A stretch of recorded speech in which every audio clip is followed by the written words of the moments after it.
இது மகிமை நேரம். ஆண்டவராகிய இயேசு கிறிஸ்துவின் நாமத்தினாலே உங்கள் யாவருக்கும் என்னுடைய காலை வணக்கத்தை தெரிவித்துக் கொள்கிறேன்.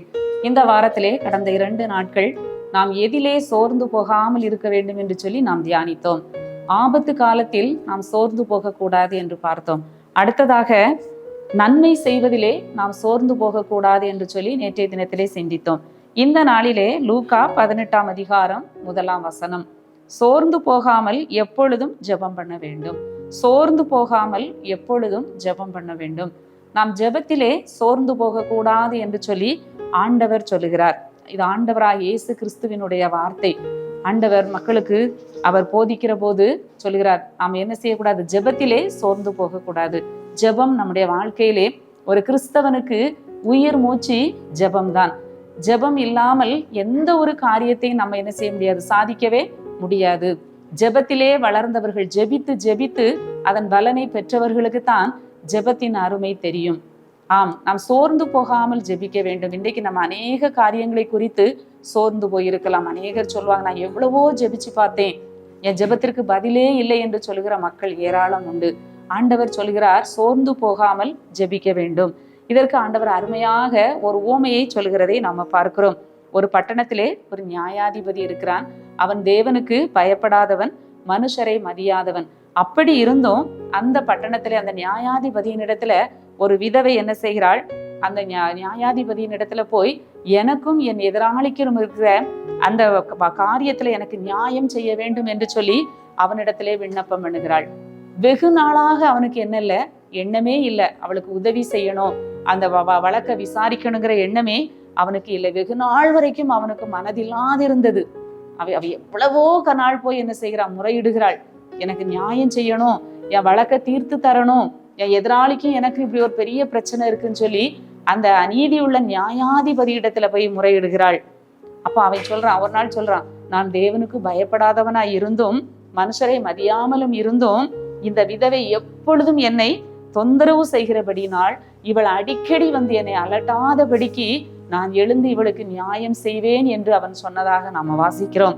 ஆம், ஆண்டவர் இந்த உவமையை பார்த்து சொல்கிறார், அந்த அநீதி உள்ள நியாயாதிபதியே அந்த விதவைக்கு நியாயம் செய்தான் என்று சொன்னால், நம்முடைய ஆண்டவர் தேவன் தம்மை நோக்கி இரவும் பகலும் கூப்பிடுகிறவர்களாகிய தம்மால் தெரிந்து கொள்ளப்பட்டவர்களின் விஷயத்தில் நீடிய பொறுமை உள்ளவராயிருந்து அவர்களுக்கு நியாயம் செய்யாமல் இருப்பாரோ?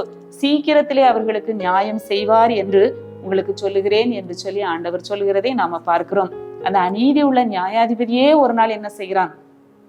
நான் எழுந்து இவளுக்கு நியாயம் செய்வேன் என்று சொல்லுகிறதை நாம பார்க்கிறோம். நம்முடைய ஆண்டவர் நீதியுள்ள நியாயாதிபதி. நம்முடைய ஆண்டவர் ஜெபத்தை கேட்கிற தேவன். அந்த ஆண்டவரிடத்திலே நாம் ஜெபிக்கிற பொழுது சோர்ந்து போகாமல் ஜெபிக்க வேண்டும். நிச்சயமாக என்னுடைய ஜெபத்திற்கு பதில் உண்டு. ஒருவேளை காலதாமதம் ஆனாலும் ஏற்ற வேளையில் தேவன் என் ஜெபத்திற்கு பதில் கொடுப்பார் என்று சொல்லி நாம் விசுவாசத்தோடு நம்பிக்கையோடு ஆண்டவரிடத்திலே ஜெபிக்கிற பொழுது, ஒருவேளை கால தாமதம் ஆனாலும் ஆண்டவர் சரியான வேளையிலே அதற்கு ஒரு பதிலை அவர் வைத்திருப்பார். ஆண்டவர் கொடுக்கிற பதில் வித்தியாசமாக இருக்கும்.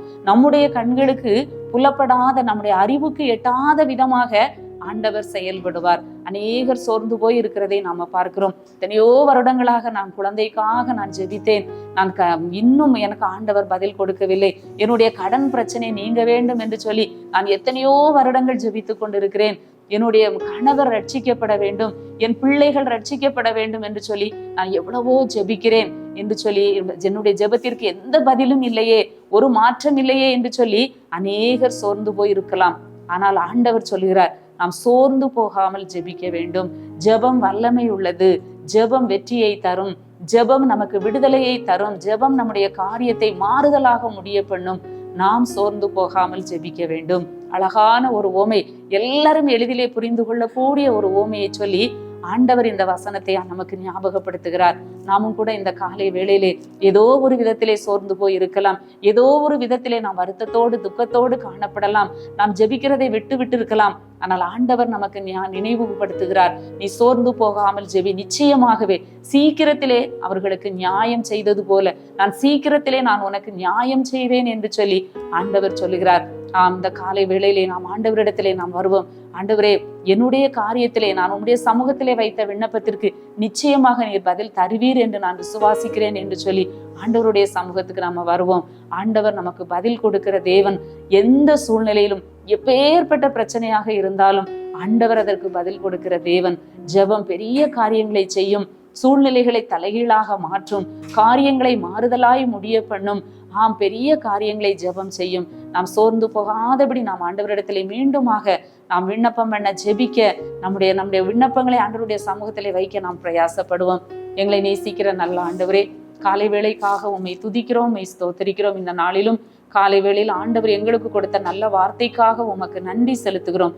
நாங்கள் ஜெபத்திலே சோர்ந்து போக கூடாது என்று சொல்லி ஆண்டவர் எங்களுக்கு கொடுத்த நல்ல ஆண்டவரே செய்திக்காக உம்மை துதிக்கிறோம். சோர்ந்து போன மக்கள் ஒவ்வொருவரையும் ஆண்டவர் பலப்படுத்துங்க, அவங்க விசுவாசத்தை பலப்படுத்துங்க. ஆண்டவரே, ஜெப ஆவியை ஊற்றி மீண்டுமாக அவர்கள் ஜெபிக்க ஆண்டவர் கிருபை கொடுங்க. நாள் முழுவதும் காத்து வழி நடத்தும் மீட்பர் இயேசு கிறிஸ்துவின் மூலம் ஜெபிக்கிறோம் நல்ல பிதாவே, ஆமேன்.